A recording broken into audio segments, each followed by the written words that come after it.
بسم الله الحمد لله والصلاة والسلام على نبينا محمد وعلى آله وأصحابه أجمعين.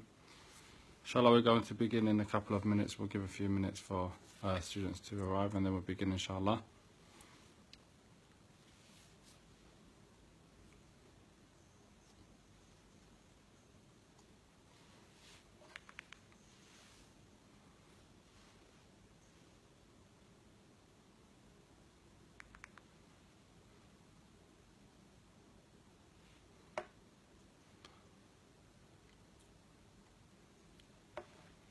The topic today in the fiqh class is Sifatul Salati ala al-Mayyit, the description of the prayer on the deceased.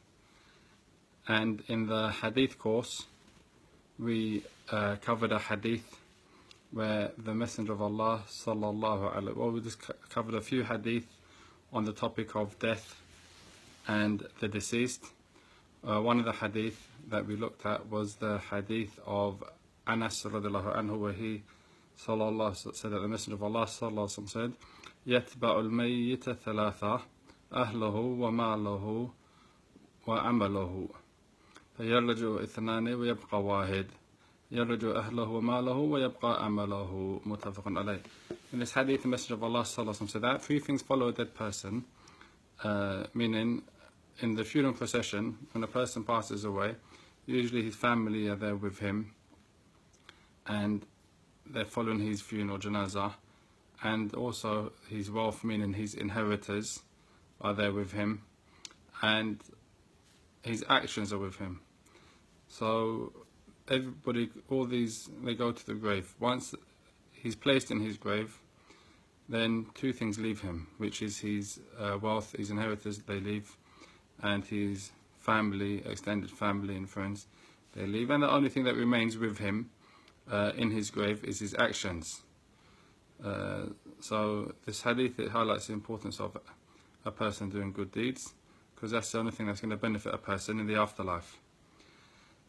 The other hadith that is important when it comes to this chapter specifically is the reward of following the janazah prayer. There's a great reward for following, or from the rights of the Muslim are 5. Another hadith that mentions that the haqq al-Muslim ala Muslim khams, that the right of one Muslim upon another Muslim is 5. And from them is that when he passes away, he follows his janazah prayer.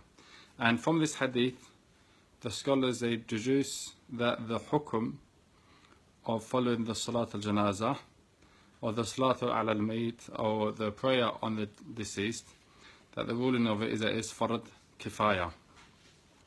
And we said in the first lesson when we were speaking about fiqh, what we're speaking about is ahkam, or rulings pertaining to our a'mal, or our actions. Certain actions, they have certain rulings. So for example, the khams salawat, the 5 prayers, day and night, are fard al-ain, they're wajib.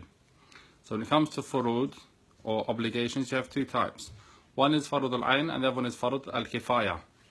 Fard al-ain is something which is an individual obligation upon every single Muslim, like the 5 daily prayers, like fasting the month of Ramadan, and Hajj, and the pillars of Islam. Then you have actions which are considered fard al-kifaya. And action which is fard al-kifaya, as the scholars define it, إِذَا قَامَ بِهِ بَعْضٌ سَقَطَ الْإِثْمَ عَلَى الْبَاقِي. That if some people perform it, the sin is lifted from the rest. So it's fard, meaning that it has to be done. It's kifaya, meaning that as long as some people do it, yakfi, and it suffices for everybody else. So it's considered a, say, collective obligation, as opposed to an individual obligation. So it's a collective obligation because if a collection of Muslims perform this action, they pray upon a deceased, then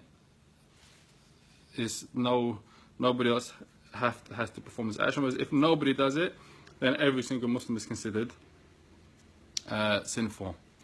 So that's the hukum, or the ruling of salat ala al-mayyit, prayer on the mayyit, being the deceased person. Okay, the next thing is the description. How do you perform this prayer on the deceased, the salat al-janazah?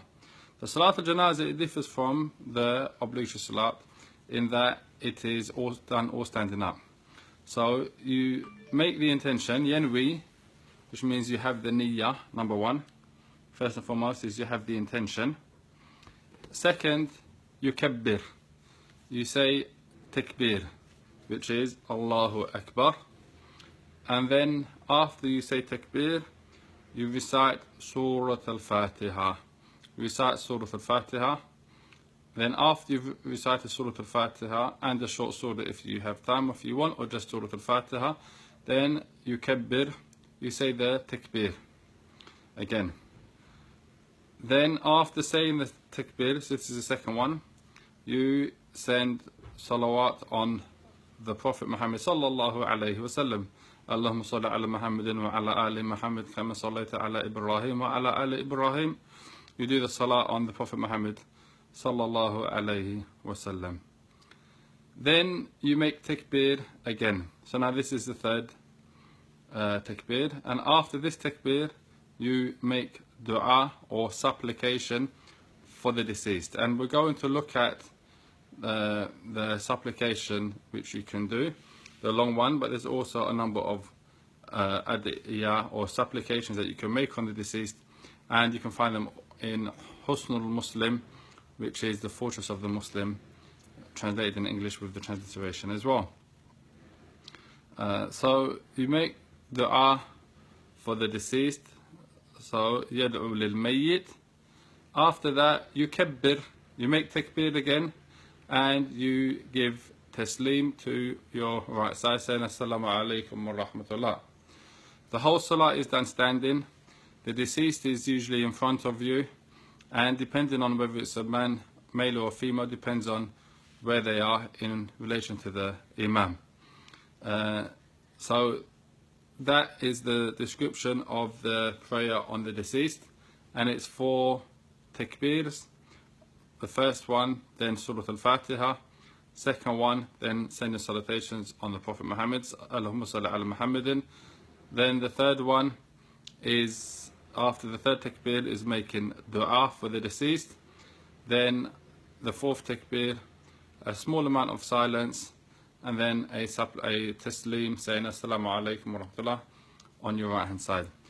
One of the supplications which is reported from the Prophet Muhammad sallallahu alaihi wasallam on the deceased, it's a long one, so we'll just read it inshallah in English. It says, "O Allah, forgive our living and our dead, those who are present amongst us and those who are absent, our young and our old, our males and our females. O Allah, whoever you keep alive, keep him alive in Islam, and whoever you cause to die, cause him to die with Iman.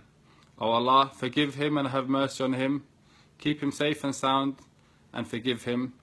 Honor the place where he settles and make his entrance wide," i.e. his entrance to paradise. "Wash him with water and snow and hail, and cleanse him of sin, as a white garment is cleansed of dirt. O Allah, give him a house better than his house, and a family better than his family. O Allah, admit him to paradise, and protect him from the torment of the grave and the torment of the hellfire.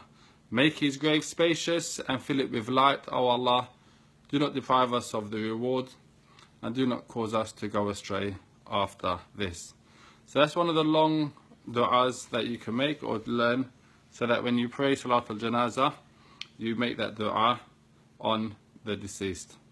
There's other adhkar that you can make, or du'a that you can make, which is shorter, but that's a summary, or that's a longer du'a that you make, and that's a summary of the Salat al-Mayyit, or the prayer on the deceased.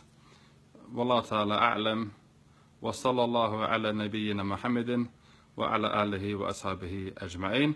If you have any questions, then please either use a WhatsApp group or use the Facebook page if it's related specifically to this lesson.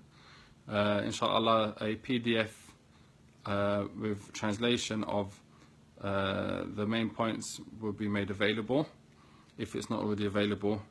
And if you have any suggestions, then you can PM the admin suggestions for topics of lectures or for lessons.